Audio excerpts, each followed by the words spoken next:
So in first part of our inter-service communication in last video, we created this get preferences by user ID API in our preference service. As you can see in our diagram, we will be calling this get user by ID API, which is in user service, and this will fetch the user details from its local database, and then it will call our preference service using the HTTP client to get the preference detail for that user and club the response together and send it back to the client. Basically, we will be making use of HTTP client that is provided by Micronaut to call another service from our user service. So to use Micronaut's HTTP client, we have to include this HTTP client dependency in our form.xml. As we are going to call get user preferences API from user service, we will add this in our user service microservice. After that, Micronaut actually provides two types of APIs. One is low level API and another is high level APIs. So we will be making use of high level API using @client annotation. This is more like declarative approach where we have to just define an interface giving the API structure of our get preference API. So for this, we can create a client package. So we will create this client package, and inside client package, we will create our preference client. So this will be interface, and we have to annotate it with client. And inside this, we have to give the URL of our preference service. So it is currently localhost 8081 API slash preferences slash not required here, and we have get method where we give slash user ID. If you remember this, this is the API that we have, slash API slash preferences and slash user ID. Here and we will be returning optional of our preference. So let us create this preference class inside here. We can directly create this inside a client package, or you can create a separate package as response. So you can club together whatever response are there for this preference client together. Let us remove this. We don't want this as entity now, as this is just HTTP response now from another microservice.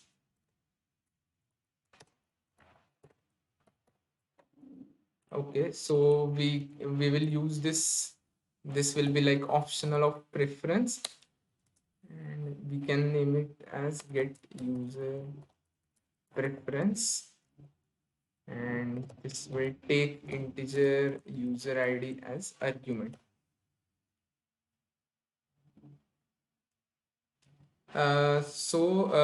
Currently we are giving the entire URL as the parameter to our @client annotation. But as you can see, currently we have hard coded it to localhost. But what will happen to our other environments?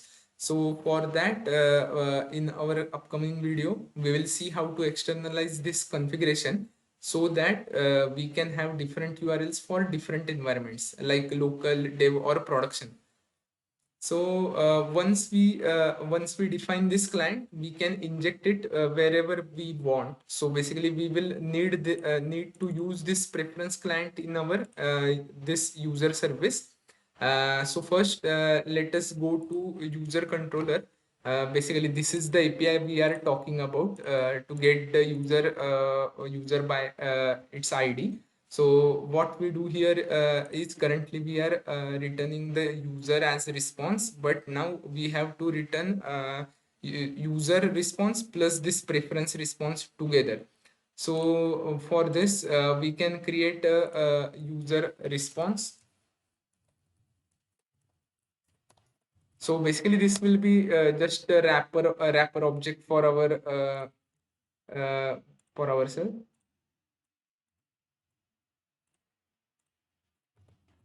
And let us add builder as well, and we have this wrapper for our user as well as preference.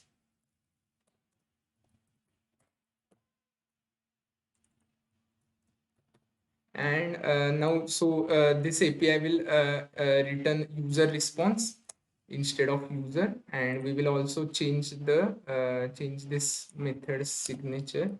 So first, let us create this as private,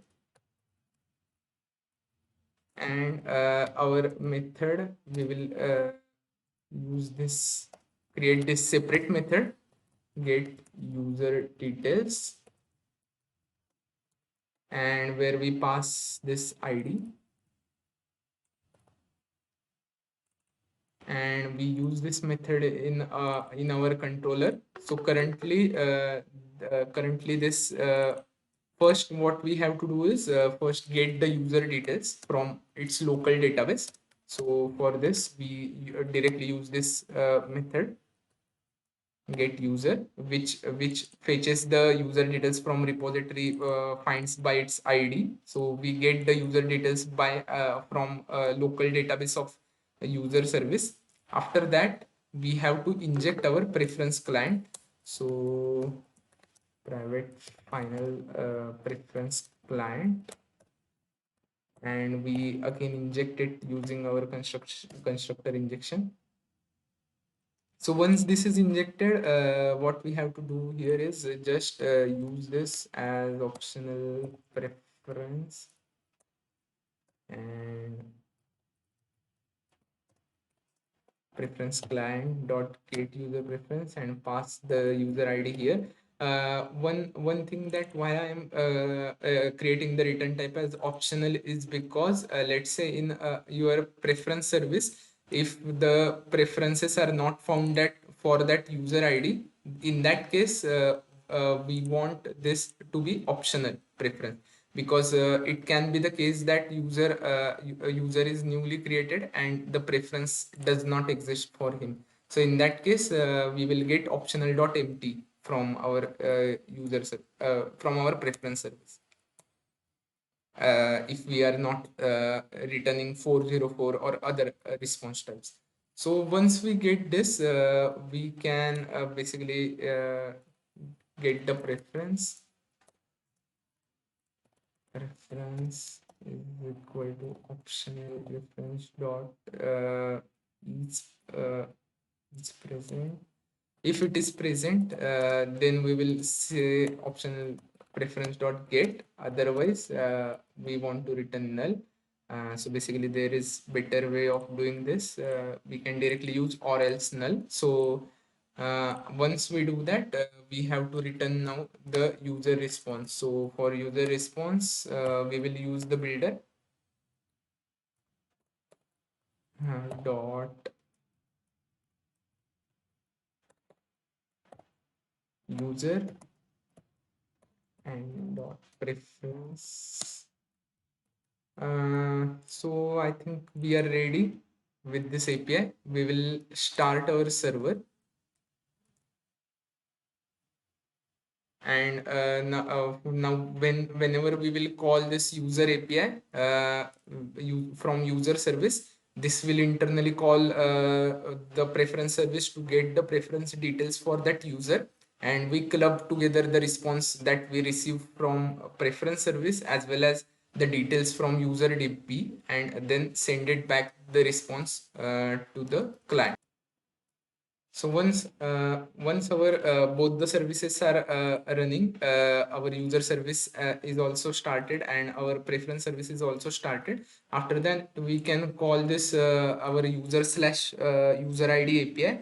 And as you can now see, we get the user details as well as the preference details, because internally we call preference service from our user service. So as you can see, this declarative way has created an easy to use abstraction over our HTTP client, and this simplifies the external API calls from our service.